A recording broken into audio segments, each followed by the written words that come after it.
Hello. This month we're taking a look at strategies for engagement of cultures and cities in what's become a global era. And I'm really excited to be talking about that subject with Chris Lagerlof. Chris worked for 17 years as a pastor and champion of several ministries at Mariners Church in Irvine, California. Welcome, Chris. Thank you. Thank you, Mark. Good to be with you.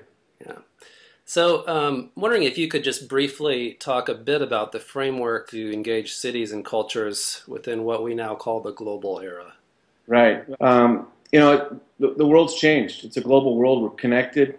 Things travel fast. Information travels fast. So our framework is really simple. And it's kind of different than what we're used to. The Western mindset is very agenda-driven, very project-oriented, and we kind of work backwards. We first connect. We connect with city leaders in large cities in the world, with pastors of churches in those cities. We start by connecting, building relationships, dreaming, talking about cities, talking about our call, talking about what God is doing, and through that we begin to learn from each other. And it's a learning process. It's not as though we have something to teach them or others. We have much to learn from each other. And through that, and through the depth of relationship, collaboration, or what we call leveraging our resources, our learnings, our relationships begins to happen. And I really believe that collaboration only happens when there's great relationship and great vision or great mission. The way that we do it is we really have this bias for connecting people to the domains and societies, Right. and cities. The church by itself can't transform a city. We need to work with all those different domains to make the city better. What the church does is it brings spiritual value, and transformation happens in spiritual ways. And so we connect domain leaders here in the West when we partner in cities to learn from each other and share best practices. How does this model compare with the framework used for engagement in years gone by, and why does this old method no longer work? Yeah, and I don't know if the old method no longer works. I just don't know if it's as efficient and Right. productive and even cost effective. I think the mindset in the past was focused more on the individual as the missionary. Mhm. And the mindset that we're operating out of is the church as the missionary. There was a time when really, that was the only way to connect with the world. You'd send a missionary to Africa or Asia or wherever it is, and you wouldn't hear from them too often because communication was slow and so on. And the world has the doors in the world are wide open. You can just about go anywhere, and so we see. It's the church being the missionary, that we mobilize and send our people into parts of the world and connect with other churches and those domain leaders, influencers in those cities, and we begin to build relationships and do what I talked about as kind of our framework, the whole Right. of connect, learn, and so on. Yeah. And so that kind of feeds into my next question, which is, as a church planner, what are some of the strategies that you found helpful in engaging cities and a wide array of cultures within those cities? That's good. And, it's hard enough being a church planner and just planting a church in the city, planting, let alone start to think about, okay, how do we engage our church, our people, with, something that's going on globally, a city, a church in a global city. So I thought about that, and, here's a few ideas that I think could help any church planner as they look to strategize on how to engage with cities. I think the first is pretty clear, and this is so against kind of the Western mindset, and most of these are the strategies I'm going to share with you, but don't get agenda happy. I think we're so agenda happy here in the West. We get our team together before we go wherever we're going, and our people, and we have an agenda laid out, and we create all these expectations that we're going to save this country or this city, or thousands are going to come to Christ, and a lot of times when we get there, things change drastically. First, because we're introduced into a culture we're not as familiar with, and second, because things that work here don't tend to work in other places as efficiently or as well. Second is, this is huge, it's easy to fall in love with the people, but it's hard to fall in love with the culture. I think you've got to fall in love with both.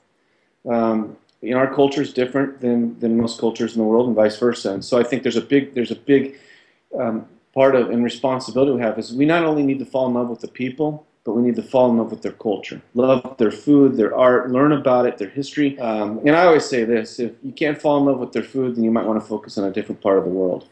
But I love food. I'm a foodie. I like to cook, and so if I'm going to go connect with a church and leaders in another city somewhere in the world, I'm going to want to love their food. And so that's why I like China so much. Here's another strategy, and Bob talks about this in his book. The gospel has gone ahead of us to all parts of the world, to every people group, even unreached people groups. The gospel is already at work.